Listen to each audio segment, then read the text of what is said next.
Carl Froch getting involved in this. He just started. I don't know if it's called trolling, but he's just got involved and going. It is called trolling. That's exactly what it is. So it's controlled trolling.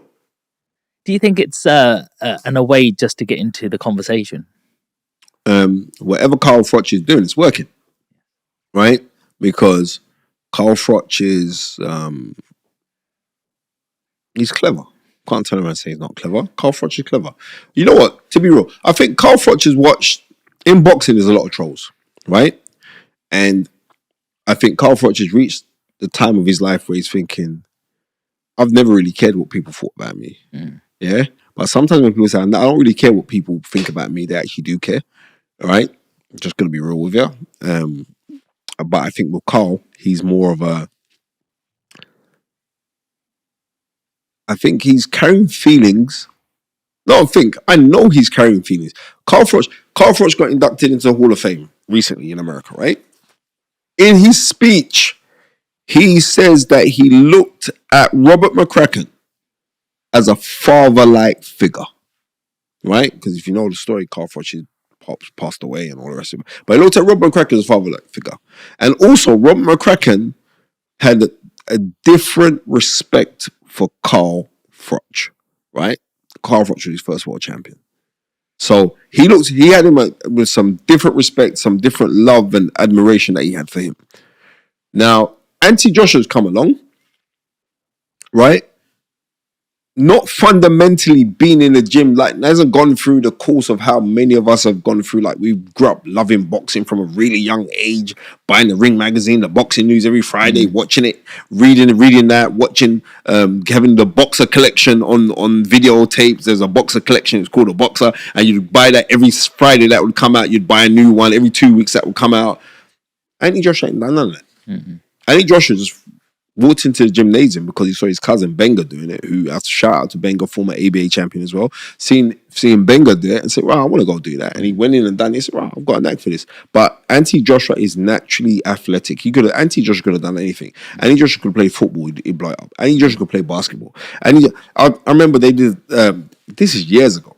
It must be about a decade ago when he just won the Olympic gold medal. They had this superstar challenge where they had different athletes from all doing a different kind of multiple different sporting events, and Anthony Joshua creamed everybody without even trying, right? So that's the type of person that Anthony Joshua is.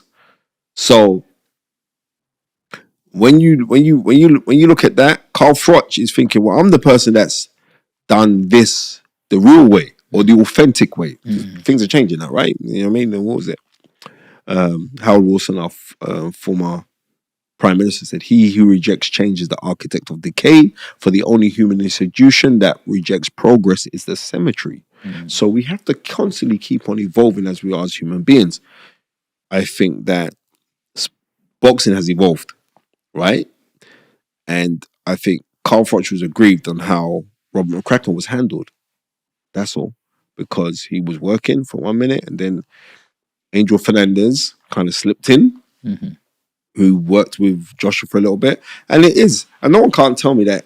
Like, when you do these little slip-ins, you slip into these kind of positions, you want to be the number one guy. Nobody's not coming into like, Sean, we're both training a fighter, and you can come in. I'm the key guy. You're telling me you don't want a key guy job? You want a key guy job because the key guy job is a job that pays you the real money. The key guy job is where you get the most adulation, the most pats on the back. It's very rare that you get guys who are comfortable in their own skin. That's why Muhammad Ali was so great. Because Muhammad Ali had Angel Randy as his trainer, right? But then he had other guys around him. Lloyd Wells, he had Bundini Brown. But all of those guys knew, I'm going to play my position. I'm going to play my position because you know what? I'm not Angelo Randy, but listen, you can't mention Muhammad Ali's name without mentioning Bundini Brown. Bundini Brown was incremental in Ali's success, right? Even to the persona of a Muhammad Ali, he was incremental in that. You young kids go Google who Bundini Brown was. He's a guy that taught Muhammad Ali how to be hip and street, right? So, but Carl Froch, I get it, why he feels that way. Because if I sit down and think about it, I'm not talking people's business, But Robert McCracken has earned more money training Anthony Joshua than what Carl Froch earned in his career. And Carl Froch is a 3-time world champion. Work that one out. Carl Froch is the one that sold at 80,000 in Wembley versus him and George Groves a decade ago, right? So all of those kind of things is like, you can be riled by it. It's human nature to be riled by these things.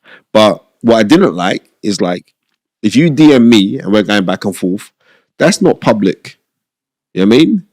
That's not public because it's called a direct message. Yeah. So if I send a direct, I'm not directly sending it to the rest of the world. Yeah. I'm directly sending it to you, Sean. So on those kind of things, I didn't like that. But Carl Froch is very clever because he knows I can do this kind of thing. It's going to keep me relevant. And I can also play the lines because a lot of people ain't too sure about Anthony Joshua anymore. A lot of people are like, ooh, this Anthony Joshua, and a lot of people turned on Anthony Joshua.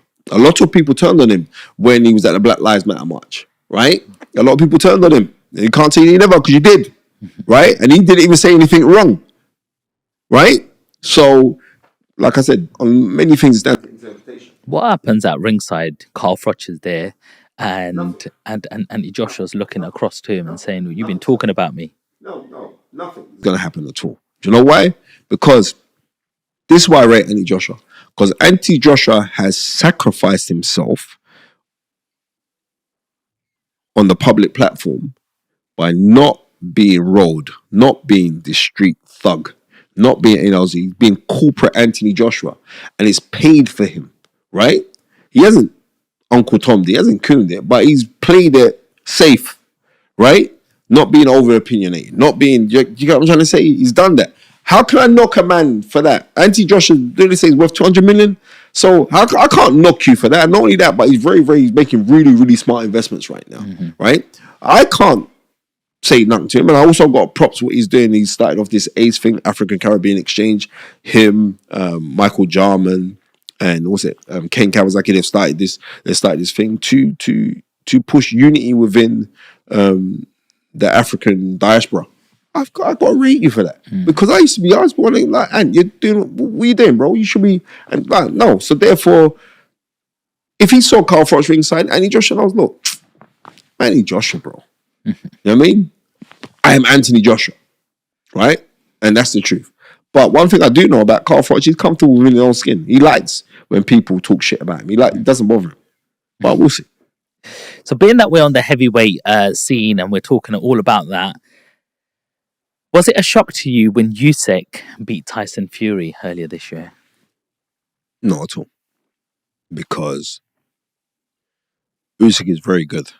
It wasn't a shock, but I still picked Tyson Fury to win, right?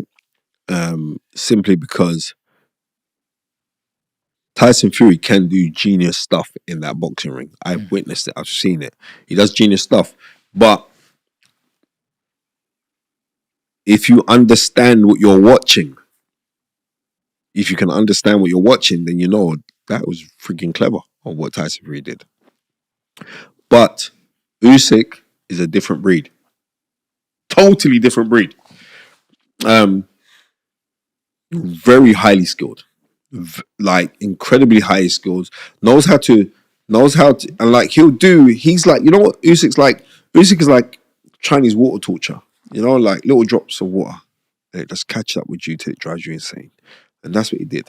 You can see from the first round, from his southpaw position, he stood with Tyson Fury. He's throwing left hand straight down to his body. He's trying to jab to Tyson's body from the first round.